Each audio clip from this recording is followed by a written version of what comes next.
Solo estoy embarazado.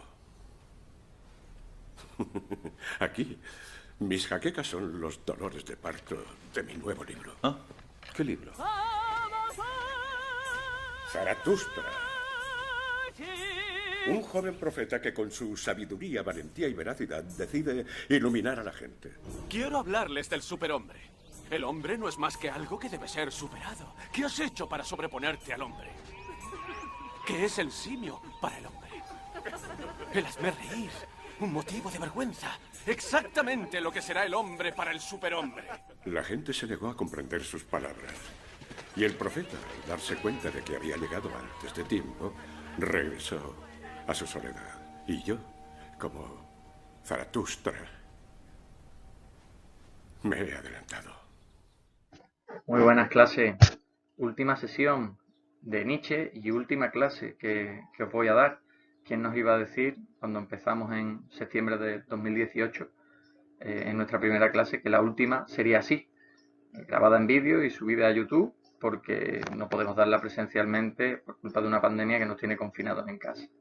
No sé si es por mi manía de querer hilarlo todo siempre, pero bueno, es muy nietzscheano esto, ¿no? Lo impredecible, lo irracional, lo caótico de la realidad en la que estamos insertos, pues es así. No podemos saber nunca qué es lo que va a ocurrir y por ilógica que parezcan las cosas, pues muchas veces lo ilógico se hace real. Y bueno, tampoco se me ocurre una mejor manera de acabar esta asignatura. Me gusta siempre acabar con Nietzsche porque el mensaje que da con esta propuesta, que es lo que nos queda por ver, su propuesta, ¿no? Que decía, hasta ahora hemos visto todo lo que critica, vamos a ver qué nos propone.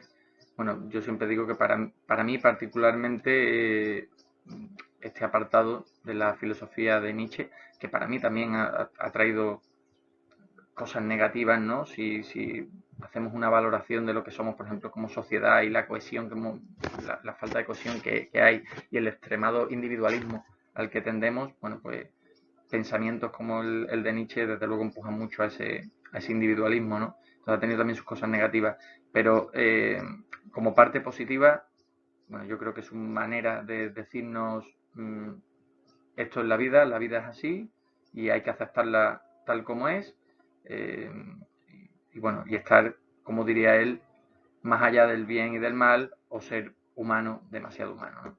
Vamos a ver hoy cosas que no vimos el año pasado. El año pasado recuerdo que había un último párrafo en los apuntes que hacía mención a todo esto que vamos a hablar hoy con detenimiento, pero solo de pasada para ver un poco qué decía Nietzsche, ¿no? Al respecto, pero nada, muy de pasada sin entrar a explicar nada. Y hoy vamos a entrar justamente a esa explicación, ¿vale? Bueno, corto mi careto ahí abajo para que se vea bien el pantallazo completo, ¿vale? Mira, empezamos. Mirad, el primer pantallazo, la portada, ¿no? de este nuevo apartado, la propuesta nietzscheana. Y he elegido como imagen pues la portada, ¿no? de una edición antigua de él, Así habló Zaratustra. Ya habéis visto el vídeo que os he dejado. En esta ocasión sí, me he dado cuenta de que en el anterior vídeo os dije que os iba a poner un vídeo y al final se me olvidó adjuntarlo y entonces pues muy ridículo, ¿no? Pasa al siguiente pantallazo y no he puesto el vídeo. Pero bueno, el vídeo que os he puesto para encabezaros, bueno, es ese inicio del Así habló Zaratustra, ¿no? Zaratustra como ese profeta, ¿no? Como ese ermitaño en la montaña que ha visto lo que es el siguiente paso para la humanidad, pero al bajar y decírselo a los hombres, bueno, pues se da cuenta de que no es este su tiempo, ¿no? La gente no está preparada para la muerte de Dios y la llegada del superhombre. Porque es en este libro donde se condensa toda esta propuesta nietzscheana, ¿no?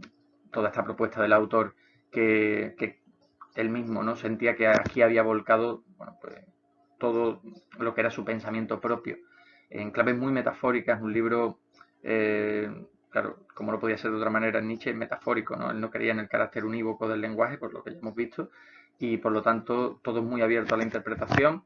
Un libro muy bonito de leer, pero también costoso de interpretar, pero justamente era la idea de Nietzsche, ¿no? Al final que su texto esté abierto a la interpretación, que el mensaje se cierre en la mente de quien lo lee y desde su propia perspectiva vital, bueno, pues entienda las palabras de un modo u otro, ¿no?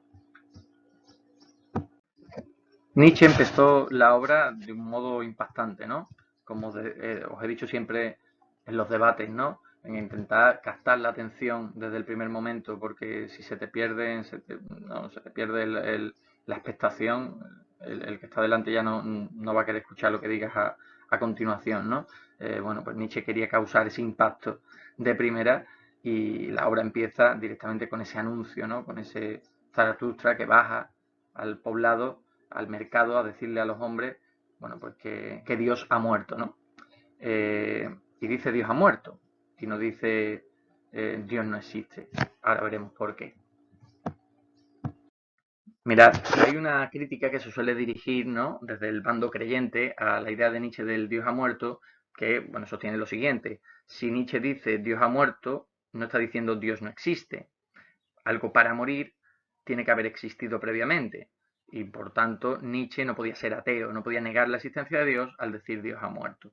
Vale, bueno, las cosas no van por ahí, ¿vale? Lo que realmente entiende Nietzsche es que el ser humano ha vivido adorando a los dioses en un politeísmo primigenio que luego se convirtió en monoteísmo y fue adoración de Dios desde el principio de los tiempos.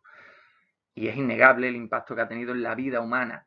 Bueno, si nos vamos a una época como la Edad Media, era el centro, ¿no?, de absolutamente todo. Y todavía a día de hoy existen culturas que son absolutamente teocéntricas, es decir, que todo gira alrededor de Dios y las leyes y el código morales y sus códigos morales pues siguen basándose en Dios y en la creencia religiosa.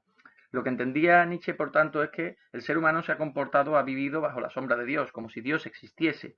Pero asimismo, este mismo ser humano, por medio de la ciencia y la filosofía, él entendía ahí que el descubrimiento de Darwin de la teoría de la evolución, y entendía Nietzsche que era bastante soberbio realmente, ¿no?, que su propia filosofía eran indicativos de cómo el ser humano ya no necesitaba a Dios para resolver sus incógnitas y que nos estábamos dando cuenta de que estamos solos en el universo y que lo que hacemos lo hacemos por nosotros y desde nosotros mismos, ¿no? La teoría de la evolución darwiniana describe una naturaleza que funciona per se, ¿no?, movida por lo que él va a llamar después la voluntad de poder, ¿no?, la supervivencia del más apto, unas reglas internas que hacen que todo funcione sin que sea necesaria la mano, de un gran artífice, ¿no?, que sea la que lo dirige todo.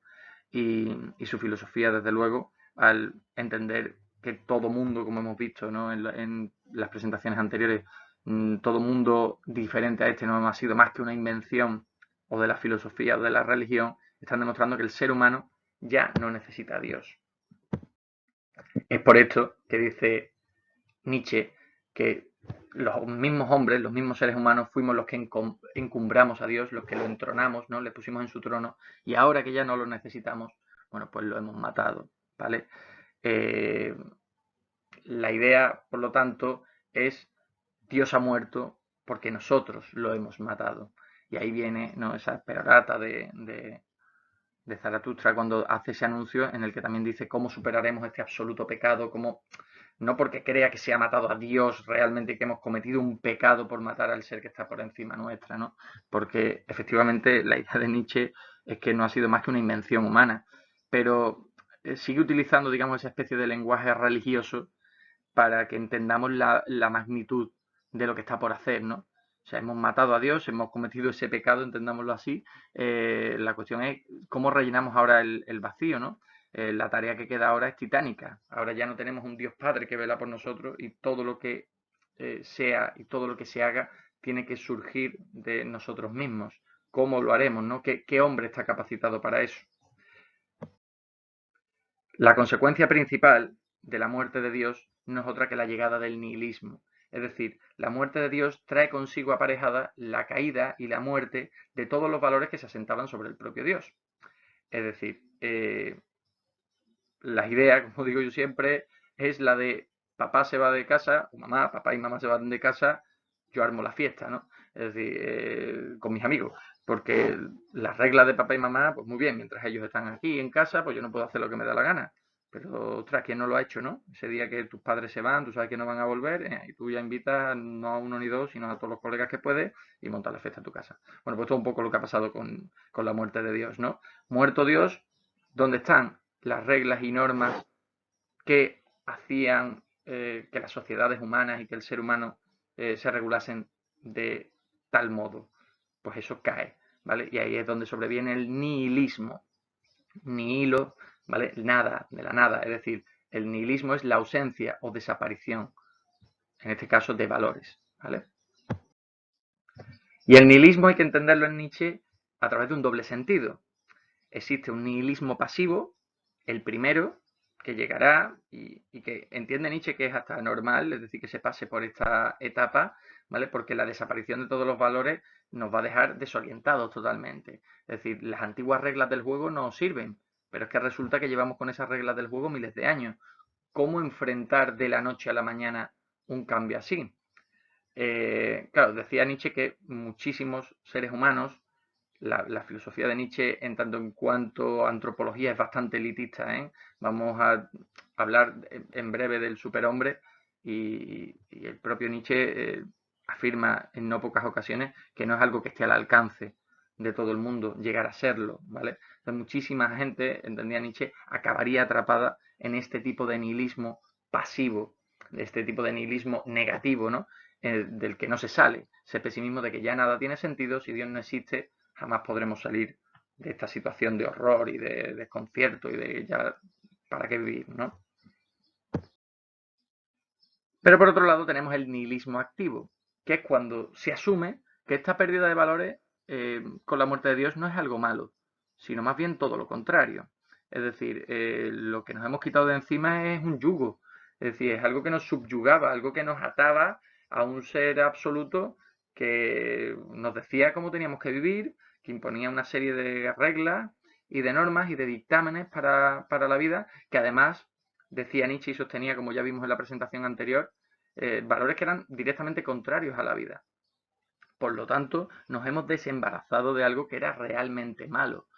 Yo suelo poner el ejemplo de las malas hierbas, ¿no? Es como Nietzsche entendería esto, ¿no? El nihilismo hay que entenderlo como una doble negación, entiende Nietzsche, ¿no? O sea, estamos eliminando algo que era malo, ¿no? Entonces, cuando elimino algo malo, lo que consigo es algo bueno. Si yo arranco las malas hierbas de mi tierra, ¿no? Que tengo para cultivar, pues estoy eliminando, efectivamente, estoy eliminando algo, pero es que lo que elimino es malo, por lo tanto estoy consiguiendo algo bueno.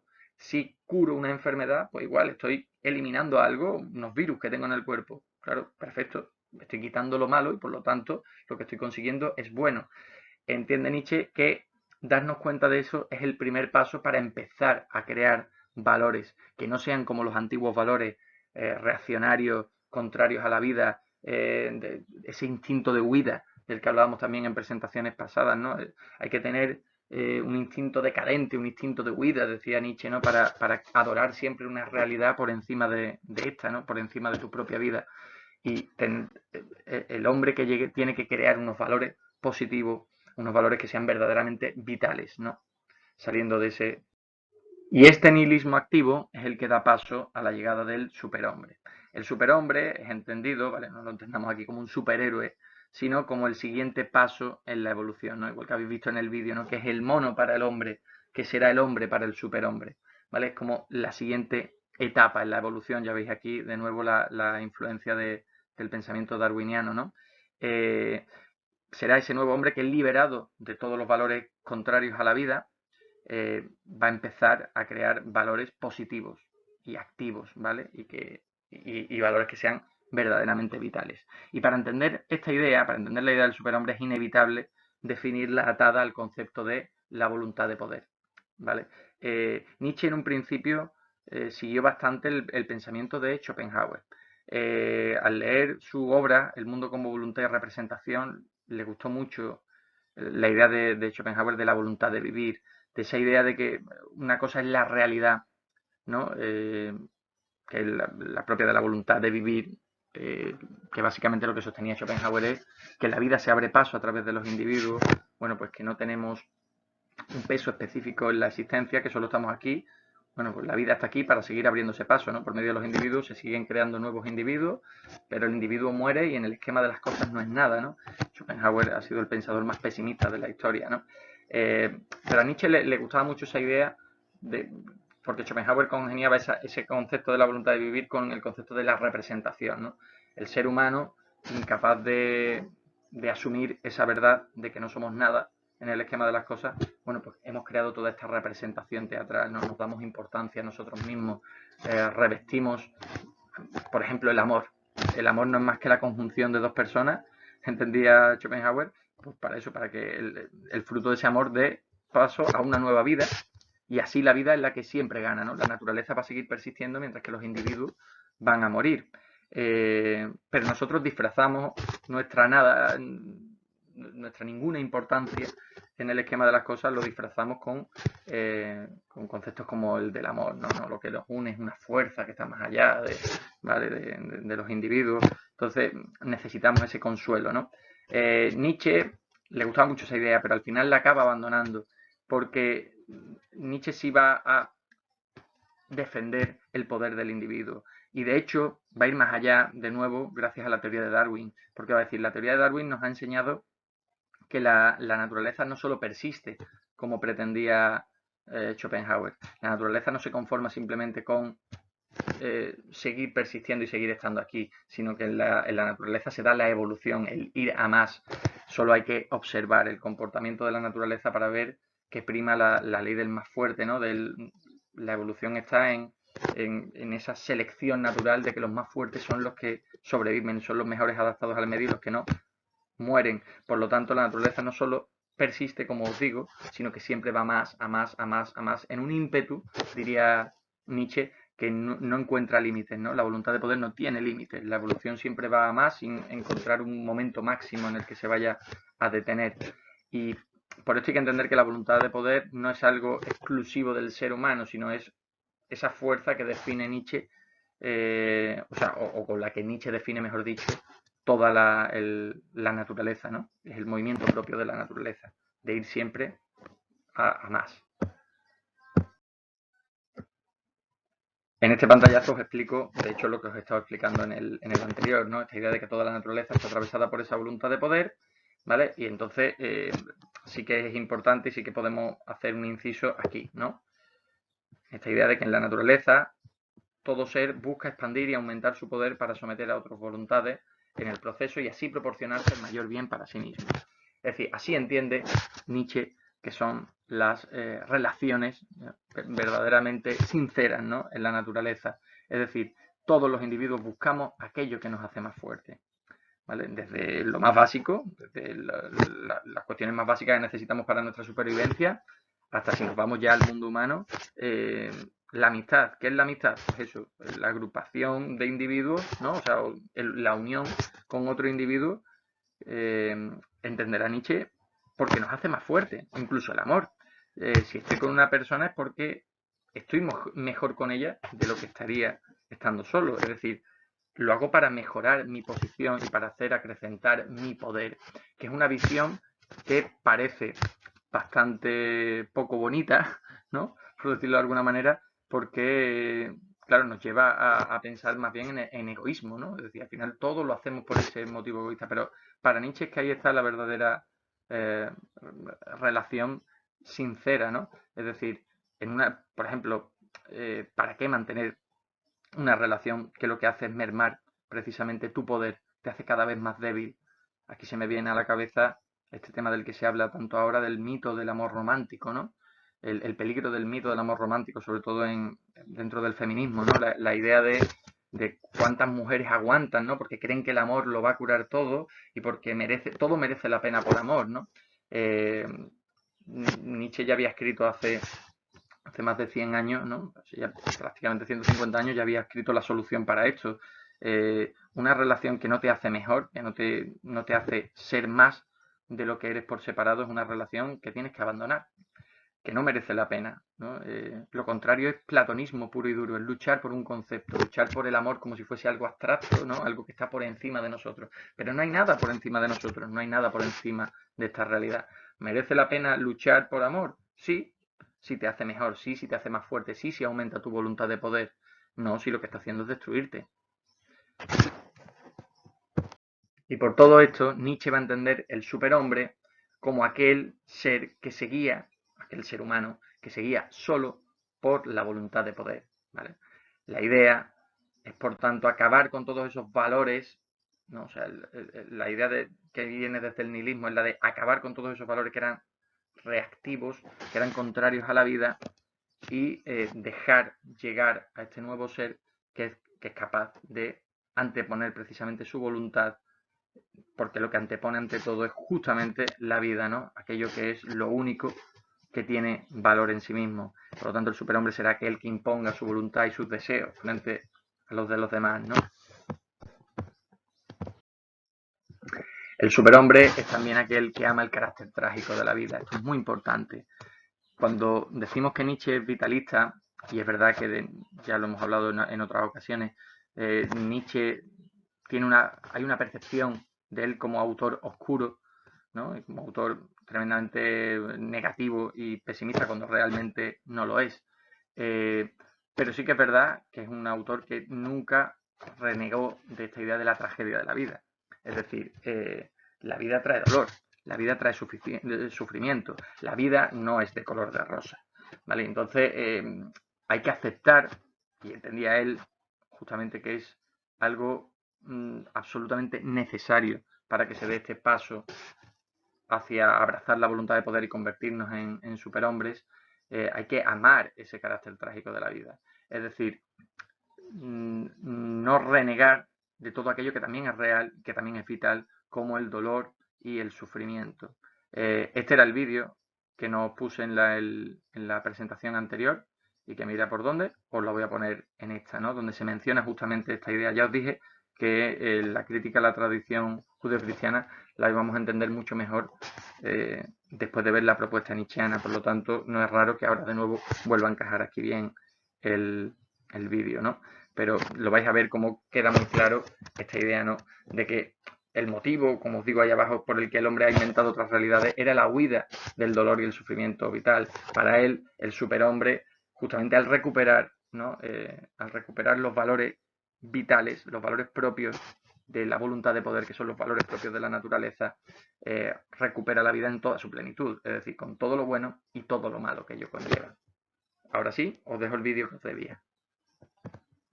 Hay que escoger entre la comodidad, sí, y la verdad. ¿Se excluyen mutuamente? Bueno, si escoge el placer de crecer, prepárese para sufrir. ¿Quiere sufrir menos? Encójase adelante, forme parte del rebaño.